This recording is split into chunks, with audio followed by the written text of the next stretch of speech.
Und ach ihr Leid.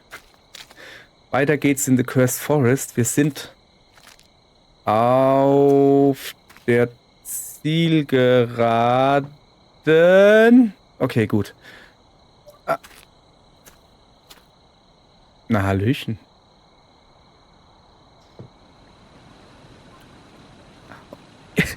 Okay, hoppala, hoppala, hoppala. Alles gar kein Problem. Oder rauscht der Bach? Der Bach, der rauscht. Das ist ein sehr lauter Bach. Das ist ein lauter Bach. Na schön, da ist er bestimmt gesund, der Bach. Der lauter Bach. So, lass mal gucken, wo er hinrauscht. Runter. Sorry, ja, ich bin schlau. Da ist scheinbar nix. Okay, dann erstmal wieder hochgehen. Hoch. Ah, jetzt wird's eher ein leiser Bach. Okay, ja. Oh, hoffentlich kommen wir bald mal wieder in den Wald. Richtigen Wald, nicht so ein paar Bäume auf Felsen. Ich vermisse meinen Wald. So, da ist ein Feuer. Da links ist... Das ist doch ein Fake-Altar. Ja, komm, das habe ich gleich erkannt. Da lacht sie. Ja, nee. Das habe ich gleich erkannt, dass das wieder ein Fake-Altar ist.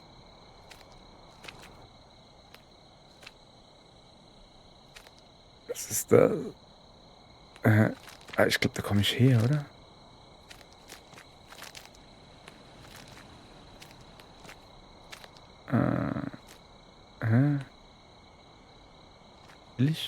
Will ich da...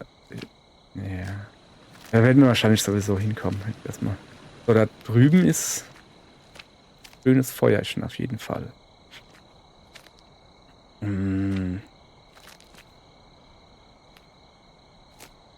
Okay.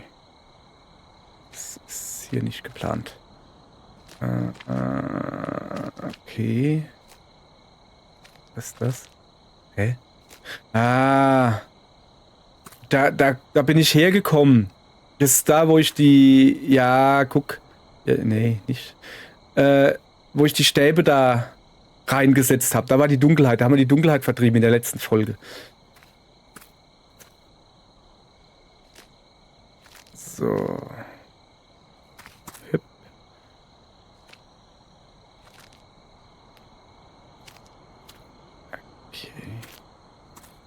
Okay, das sind zwei... Da ist ein kleines... Nee, ich glaube nicht, dass ich da hochkomme. Da ist ein Haus. Okay, das eine scheint dann wohl der Schornstein vom Haus zu sein. Ach nee, das ist schon wieder... Nee, das lenkt mich aber auch so ab. Was ist das da drüben? Okay, da ist ein großes Feuer. Ein Bett. Naja, wenigstens hat er ein Dach über dem Kopf, aber es regnet trotzdem auf seinen Hut. Naja.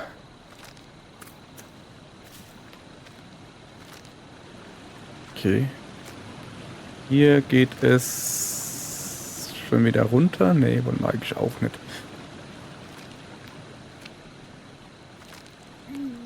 Oh, guck mal, da eine Quetsche. Eine Ziehharmonika. Okay. Oh, guck, da traurig. Okay, ja, in der Pfalz nennt man so ein Ding Quetsche, weil man sie halt zusammenquetscht und auseinanderzieht. So, also kann man noch ein bisschen... Okay, passt auf. Mein Vater hat das da gespielt, ne? Eine Ziehharmonika. So, dann ist mein Vater irgendwann gestorben. Nicht cool. Also ich war 19, glaube ich, als mein Vater gestorben ist. War überhaupt nicht cool. War sehr überraschend, dass der... Weißt du, vormittags war er noch hier fröhlich und ist weg und dann hier... Nicht lustig. Ist jetzt lang genug her. Ich kann da drüber lachen. Alles klar. Nicht drüber lachen, aber... ne, also jedenfalls, mein Vater war evangelisch. Und er ist aber mit 16 sofort aus der Kirche ausgetreten, sobald er gemerkt hat, so hat er es mir erzählt, dass er Geld zahlen muss für eine Sache, die er nicht nutzt, also Kirche und Glauben und so, und er ist sofort aus der Kirche ausgetreten. So. Hat aber jahrelang im katholischen Kirchenchor gesungen, weil er konnte halt singen. Ne? So, Moment, hier gibt's was zu lesen. Moment. Ja. Sag mal. Geht nicht? Okay. Dann laber ich ein bisschen weiter.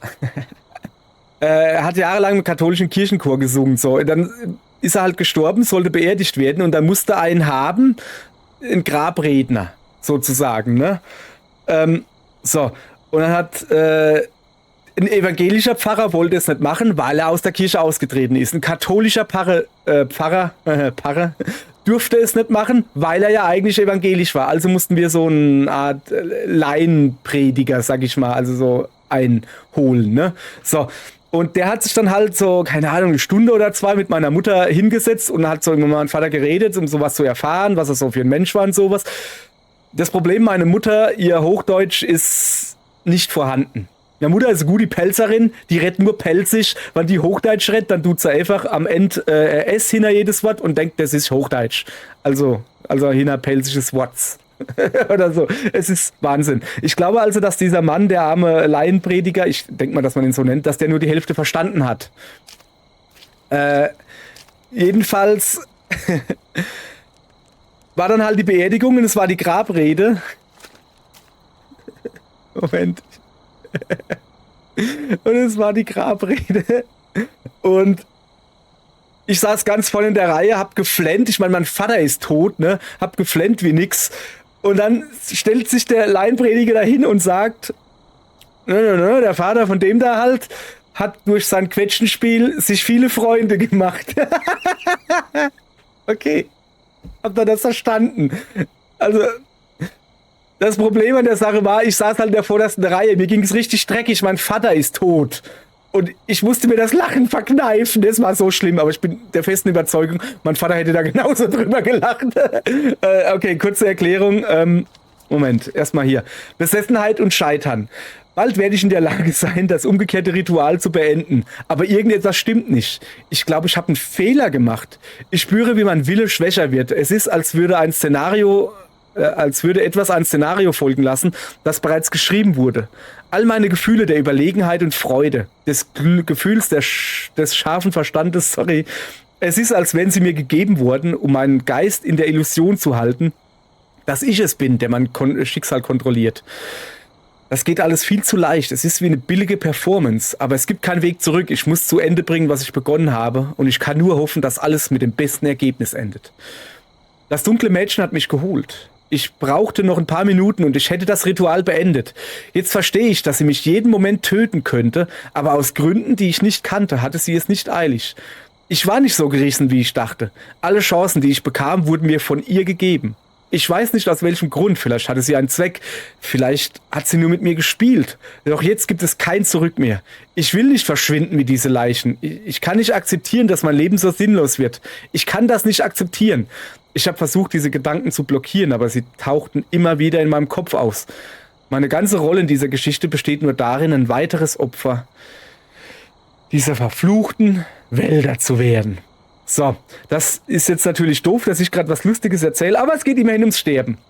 Also, ich saß da und hab halt geflennt und musste aber halt gleichzeitig das Lachen unterdrücken wegen diesem saudummen Satz hier. Er hat durch sein Quetschenspiel sich viele Freunde gemacht. Ja, es stimmte. Dadurch, dass mein Vater Ziehharmonika gespielt hat, Quetsche, hat er halt viele Leute kennengelernt und ist mal dahin, da Musik gemacht und da hat er jemanden gekannt und sowas. Ne? Das stimmt schon. Das Problem ist, das Wort Quetsch ist pfälzisch und bedeutet Pflaume, unter anderem. Es bedeutet Quetschen und gleichzeitig Pflaume, Zwetschge. Ne? Eine Zwetschge wiederum, oder Pflaume, ist halt auch ein niedliches Kosewort für die weibliche Scham, wenn er versteht. Und als dann der Mann da halt sagte, dass er sich durch sein sorry, ich war arrogant, ja. Dass er sich durch sein dass er da halt viele, ja, okay, dann fand ich das halt irre witzig. Ich find's heute noch irre witzig, so. Ja. So, sorry. Kontenance. Kontenance. Wir sind hier in einem schummrigen Gruselspiel und da hat man nicht zu lachen. Ich erzähle gerade über die Beerdigung von meinem Vater und muss lachen. Sorry, also, ja, ist nicht so weit hin mit mir und Grusel. So, okay. Ja, okay, das ist wieder ein Geräteschuppen, alles klar. Oh, guck mal da. Das sieht mir nach einem richtigen... Das ist jetzt das beste Plumpsklo bisher. Es hört sich schon sehr verlockend an. Natürlich gehen wir da rein und plumps. Das plumpst richtig. Okay, das ist... Hat er gar kein Dach. Das ist das Plumpsklo aller Plumpsklos. So. Ja, so, Screenshot muss gemacht werden. Die Mutter aller Plumpsklos.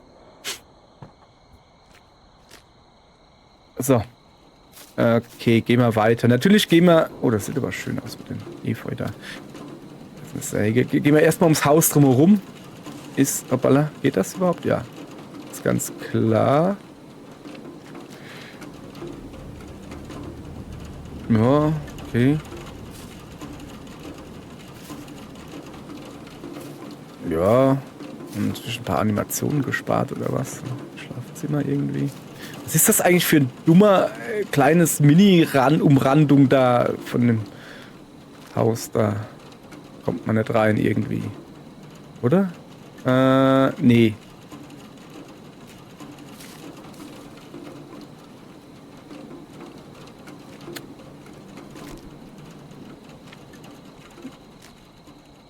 Okay, kann ich da drüber? Ne, das ist keine Zeichnung. Kann ich da hinten drüber klettern da? Das Blaue da schon wieder. Okay, da hinten ist das Feuer, das ist klar.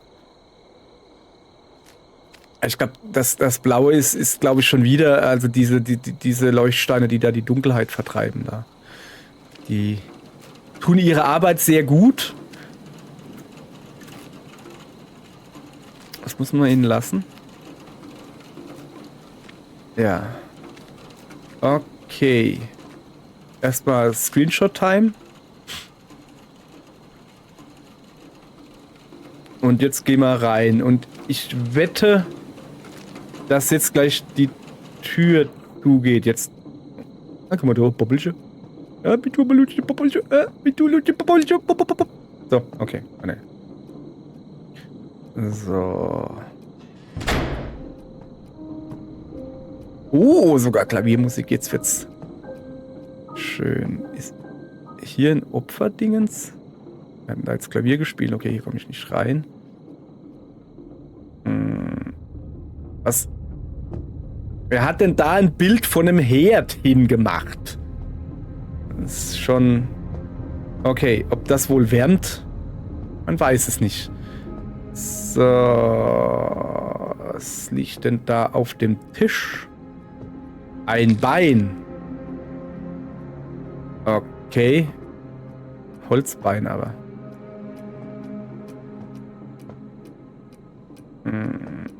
Normale Bilder. Okay. Aber. So. Ist aber hübsch hier eigentlich, guck. Na, das Foto hätte ich jetzt, ich weiß nicht, vielleicht ist ja der Opa oder so, aber hätte ich jetzt, was ist das? Eine Hand?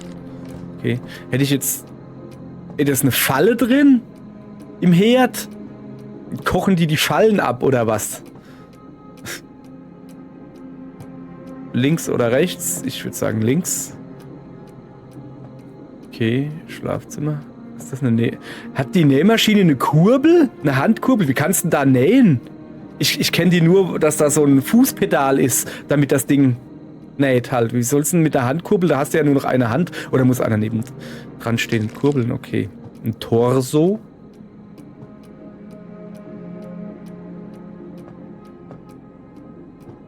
Da ist noch eine Hand.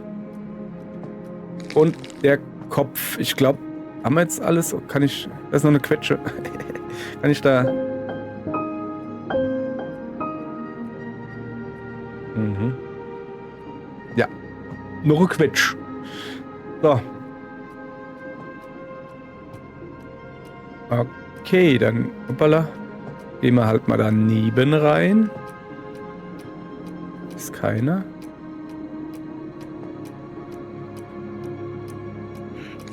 Fuß. Okay, also hier haben sie sich irgendwie... Also hier, zum Glück ist das kein Schlafzimmer. Ihr könnt ja nicht pennen bei dem Licht.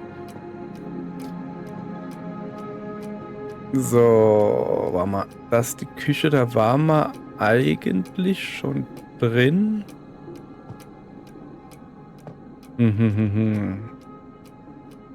So.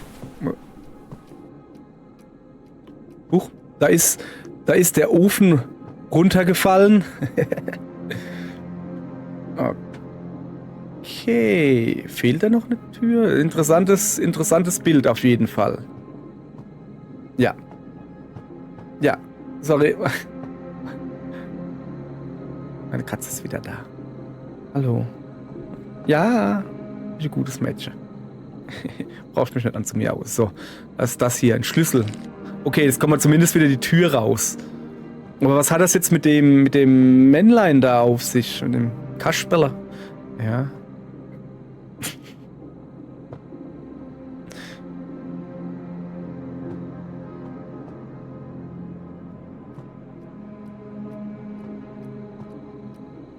Okay, die Kerzen waren da vorhin nicht. Wow, voll das Menschenopfer gebracht, oder? Und jetzt? Teddybär?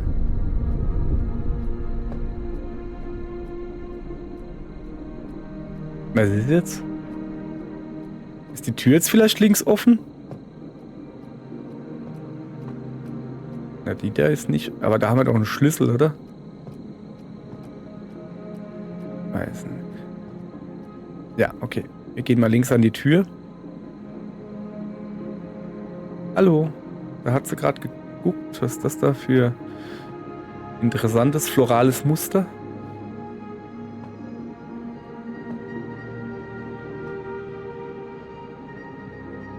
Mhm. Oh. Junge, dein digitaler Wecker hat eine Macke. Okay. Ist das Sarah? Okay. Letzte Minuten. Heute hat mein Vater meinen Lieblingspfannkuchen gemacht. Er hat sie nach Mamas Tod nur noch selten gemacht, aber er wollte heute einen besonderen Tag machen. Er war sehr nett, stellte viele Fragen und hörte mir aufmerksam zu. Er umarmte mich fest und erzählte immer wieder von meiner wichtigen Rolle bei der Veränderung dieser Welt. Plötzlich sah ich seine Träne. Es war überraschend, da er seine Emotionen besser kontrollieren konnte als jeder andere, den ich je gekannt habe. Es erinnerte mich an Zeiten, von denen ich dachte, dass ich sie ewig vergessen hatte. Zeiten, als ich jung war. Zeiten, in denen unsere Familie glücklich war und das Leben in der Siedlung hell war. Es war einer der glücklichsten Tage in meinem Leben, aber ich wusste, dass es vielleicht meine letzte Mahlzeit sein würde. Früher konnte ich anhand von Sätzen raten, die ich zufällig hörte, aber jetzt verstehe ich alles, was kommt. Ich sehe keinen Sinn in der Flucht, im Betteln oder Weinen, denn ich weiß, dass es so einen Tag nie wieder geben wird. Ich will nicht sterben. Es gibt noch so viele Dinge zu tun. So vieles, was ich noch nicht sehen und wissen konnte. Aber ich habe keine Kraft, weiterzukämpfen. Ich kann diesen Ort nicht verlassen. Ich war ein Gefangener dieses Ortes. Aber selbst die Siedler, die einfach das tun, was mein Vater sagt, wurden zu meiner Familie. Ich möchte sie nicht im Stich lassen. Ich glaube nicht, dass sie mir zuhören werden, aber ich kann nur hoffen, dass sich ihre Herzen im letzten Moment öffnen und sie erkennen, was sie tun. Dieses Wunder ist das Letzte, worauf ich hoffen kann. Wenn das nicht passiert, hoffe ich, dass Jan in der Lage sein wird, meinen Vater und den Siedlern zu vergeben und in seine Stadt zurückzukehren und ein besseres Leben zu führen. Im Moment werde ich mich an diese Hoffnung klammern, wie meine Mutter es mir beigebracht hat. Ich werde diesen besonderen Tag und meine glückliche Zeit mit meinem Vater genießen. Okay, die ist sich also sehr wohl bewusst, was für eine Rolle sie zu spielen hat, und sie kann nicht... Da war gerade der Strohkopf vom Fenster, hast du gesehen? Sie kann nicht raus. Da ist er. Ah, da ist die ganze Zeit. Sie kann nicht Nein sagen. Sie muss ihre Rolle spielen. Also sie wurde wahrscheinlich so indoktriniert, oder wie das heißt. Okay. Tür ist wieder offen. Der Bärli sitzt noch da.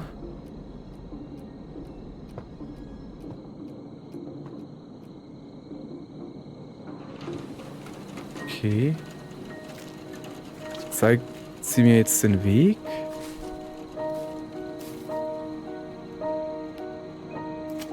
Okay, das Tor ist also auch offen.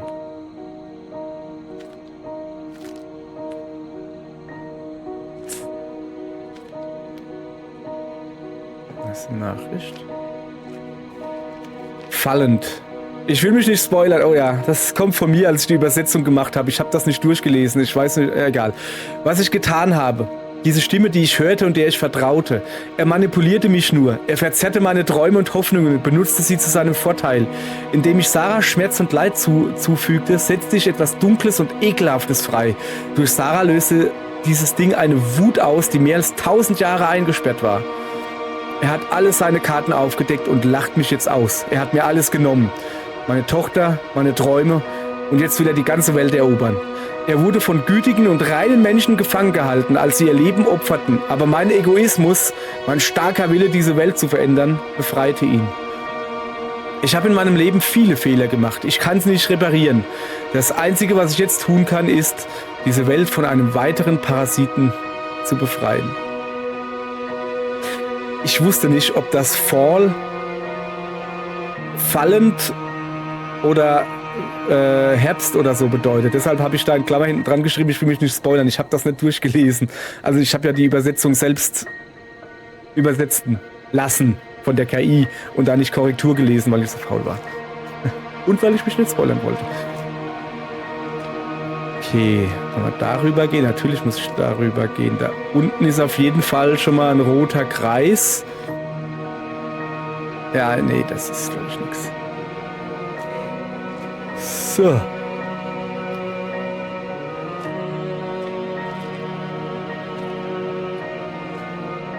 Roter Kreis. Okay.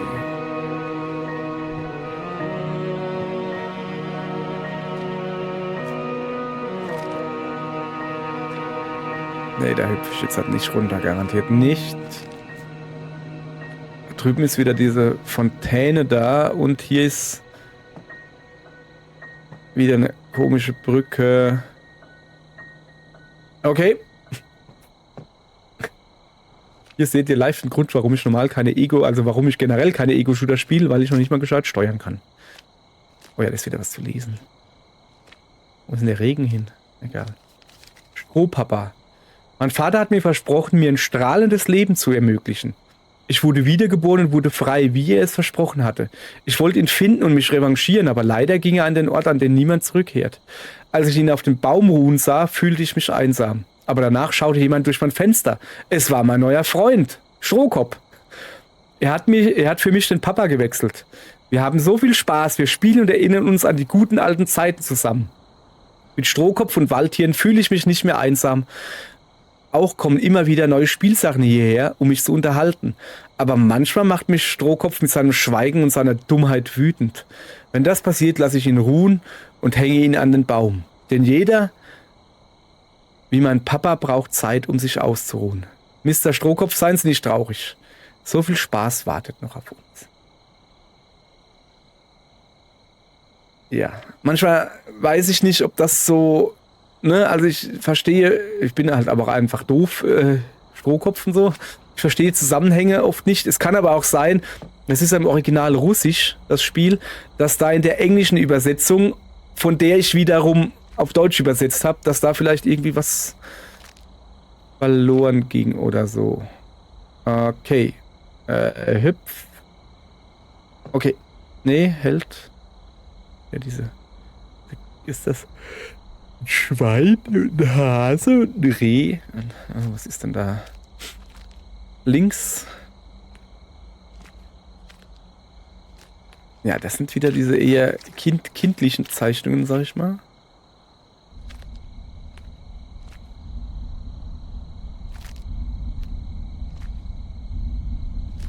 Okay.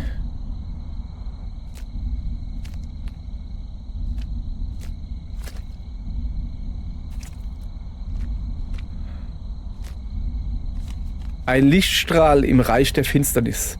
Jans Tod hat mir alle Hoffnung genommen. Ich fand ihn sterbend. Ich hörte sein Herz langsamer und langsamer schlagen. Der Puppenspieler wollte ihn töten. Er wollte seinen Tod mehr als andere Siedler, weil Jan sich in seine Pläne einmischte. Ich ließ ihn nicht machen, aber leider konnte ich Jan auch nicht helfen. Nach Jans Tod kochte der Hass in mir. Es ist alles wegen dieser gierigen Menschen, die es dem Puppenspieler ermöglicht haben, stärker zu werden. Ich sehe keinen Grund mehr, mich dagegen zu wehren. Fühle nur noch Rache in mir. Es hat Spaß gemacht, mit allen Spielzeugen zu spielen, die hierher gekommen sind. Aber sie werden so schnell langweilig. Aber dieses neue Spielzeug, so ist es nicht. Es hat etwas Besonderes. Dieses Spielzeug lässt mich komisch fühlen. Dieser Mann, dessen Herzen rein ist und seine Mission ist heldenhaft, er erinnert mich an Jan. Es ist, als wäre Jan in ihm auferstanden. Er half mir, den Lichtstrahl zu finden und gab mir die Kraft, der Dominanz des Puppenspielers zu widerstehen. Ich muss ihm helfen. Vielleicht ist er derjenige, der diesen Albtraum endlich stoppen kann. Sind wir das neue Spielzeug? Oh, ist aber hübsch hier jetzt. Guck mal. Wopf.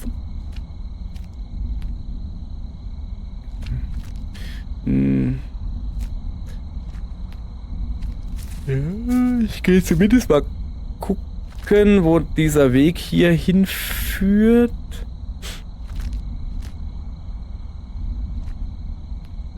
Ja, nee, oder? Ja, nee, das heißt nix. Okay.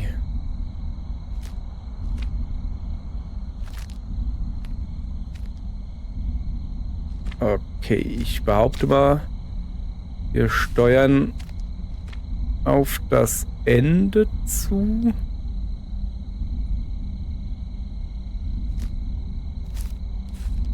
Was sind das alles hier für Figuren, für Statuen?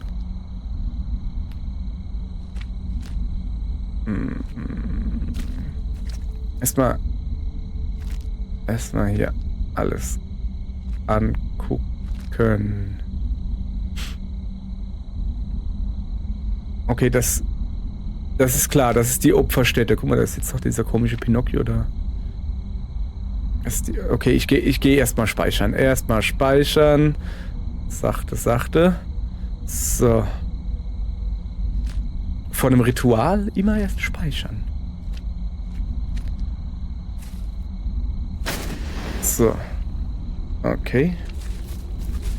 Das müsste jetzt auch der letzte Altar gewesen sein.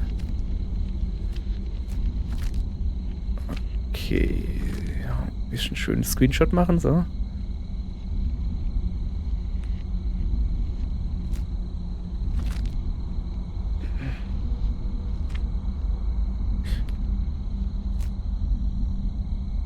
Okay.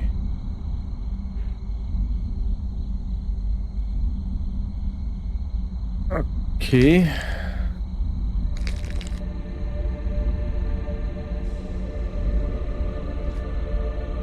Ja. Hä? Ach so, die Runensteine. Ja, okay, die Runensteine natürlich noch. Hier wollen wir erstmal das andere Ärmchen da. Und jetzt den Kopf.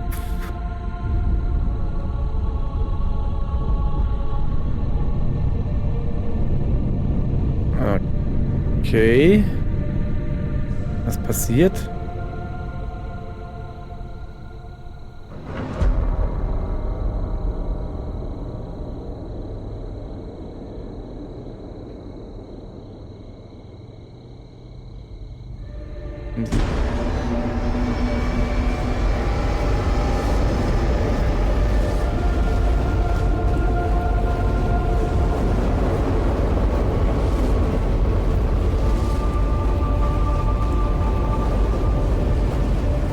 Ist das ihre Seele, die jetzt endlich Ruhe hat?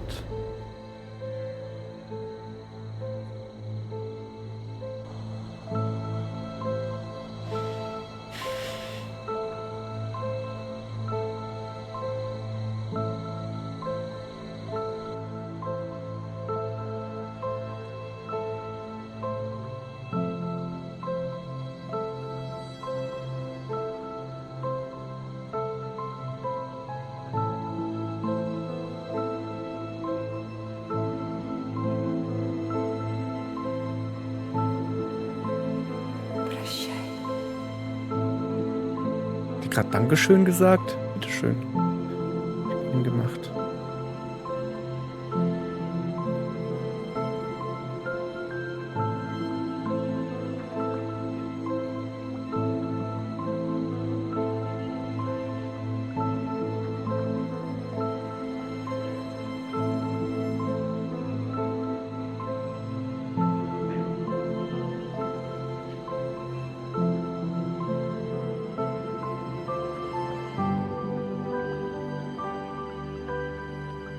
Okay, da ist ein Boot. Sind wir das? Wir als Spieler?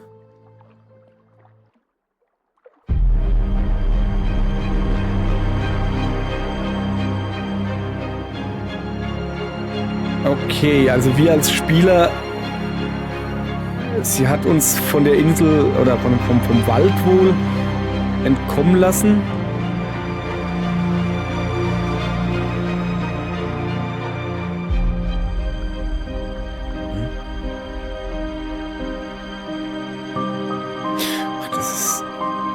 Unfall. Oh, wir haben jetzt alles nur geträumt oder wie? Oder? Ja, ganz am Anfang, im Vorspann, ersten Folge, ein Autounfall. Okay. Ah, okay. Nicht geträumt.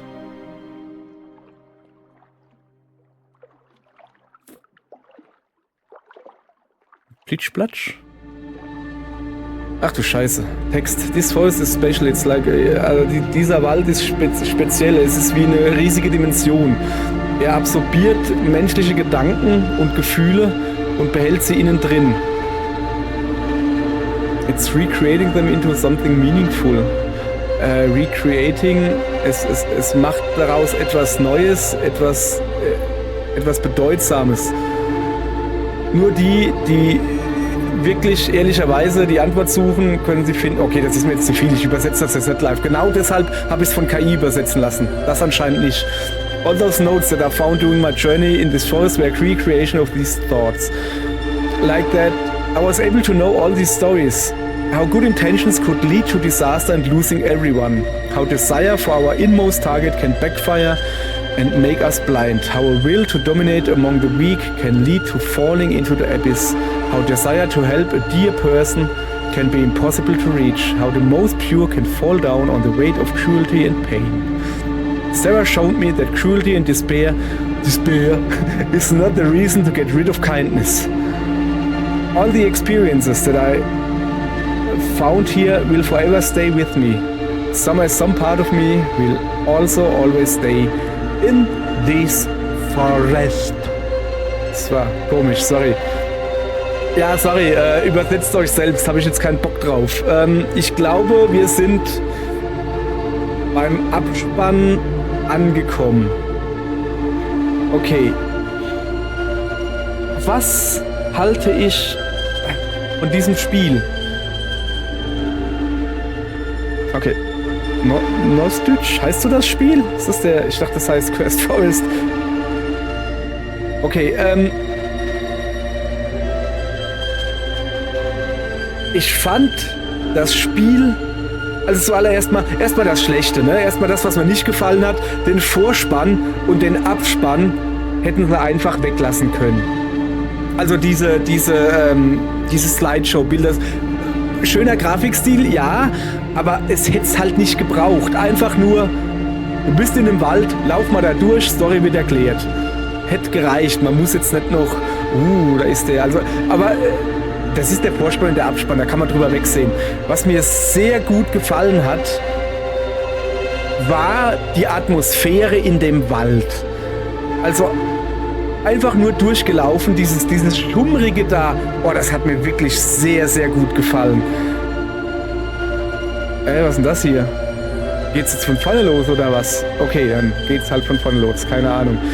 Ja, das Schummrige, Ladebalken, das Schummrige in dem Wald hat mir sehr, sehr gut gefallen.